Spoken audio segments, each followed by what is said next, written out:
My name's John Patterson. I am a graduate student at Portland State University, and more important for this meeting, I am the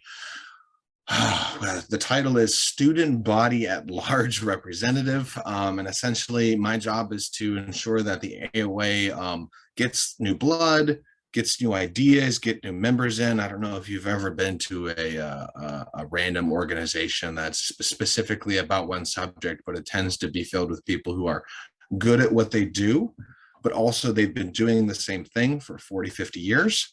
And that's kind of where my role is. And that's kind of my role talking to you guys is we need to get new, bright ideas into the organization, right? I know that maybe not all of you are experts in archaeology, but you are even slightly interested. This is definitely an organization you want to be a part of. It's AOA, Association of Oregon Archaeologists, and essentially they have like 3 or 4 meetings every year, but it's really an organization filled with people who are either in the industry of archaeology, simply like archaeology, or they're in the more legal side for permitting of archaeology. And really, this is kind of where you guys come in, right? The organization, especially after COVID, has been like slowly spinning their wheels to get back into place. And now is the perfect time to join this organization, especially considering as a student, it costs you $0. Now, I know that your wonderful professor has emailed you out a PDF that has a link, the actual link, like physically written out. It's got a QR code.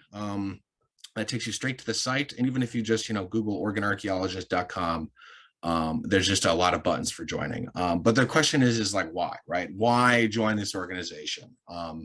One, if you have any interest in archaeology whatsoever, whether it's via like professionally, for a hobby, or just like a passing interest because it's free and you just want to see what they're going to talk about, right? Like I've said before, it is filled with current, former, and future archaeologists. So if you ever feel like you don't have anyone to talk to, this is definitely one of those organizations where people love to talk about archaeology. And that's kind of where, if you are interested professionally, it's a great spot because I don't like using this as a slogan, but a lot of people in the organization want me to. Everyone there is looking to hire people desperately, especially when it comes to field techs, and even higher up actual licensed archaeologist positions. But essentially, if you're looking for an in the community, at least in Oregon, and to be honest, most of these people are also in Southern Washington as well, then it's definitely an organization to join, right? Also, just for fun, like if you have no professional interest in archaeology, pretty soon here in the next couple months, the organization is going to start emailing out a lot of seminars and schedules. So like, let's just say that you take it as a passing curiosity, right? You just want to learn how to use a trowel, or just, you want to say you dug an excavation. We're going to start having classes here tentatively in the late summer, early fall area, right after major field dig season.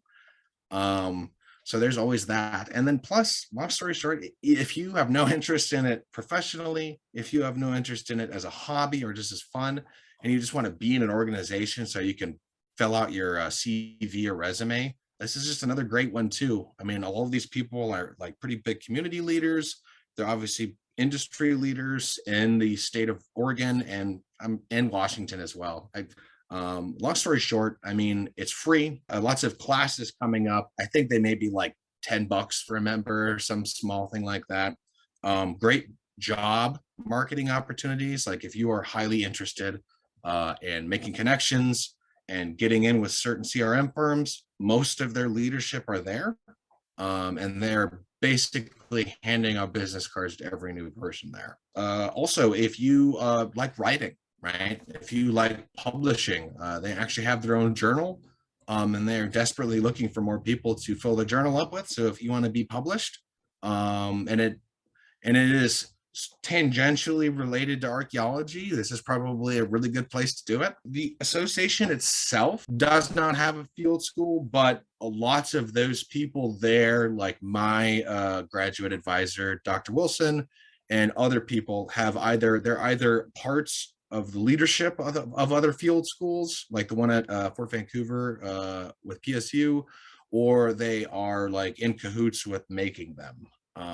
Like we have a lot of people from Salem, and like they just got done with their public archaeology dig down in Salem that happens once a year. That's always a great opportunity. That should be pretty close to where your school is, actually. So recently, the AOA has just bulldozed their way through the SAAs in Portland, and then like 2 weeks later, the NWAC, which is the more regional Northwest Conference, up in Spokane, Washington. Yeah, so they just got done these two big conferences, and we just had our regional meeting, and there's a big emphasis on trying to get out into more community events to not only advertise the AOA, but to advertise CRM opportunities. And with this ongoing discussion, I feel like it'd be really great to have more students there. Like lots of students spoke at the actual NWAC, at the AOA conference, and it'd just be great to hear more opinions on it, because like the more we can make this, the more public we can make archaeology within legal reasons, the better it is, right? I mean, with campuses and universities kind of looking away from archaeology while the job market is going up, it's definitely one of these things where we need more good workers. We need people who really want to get into archaeology, and we just need that positive attitude.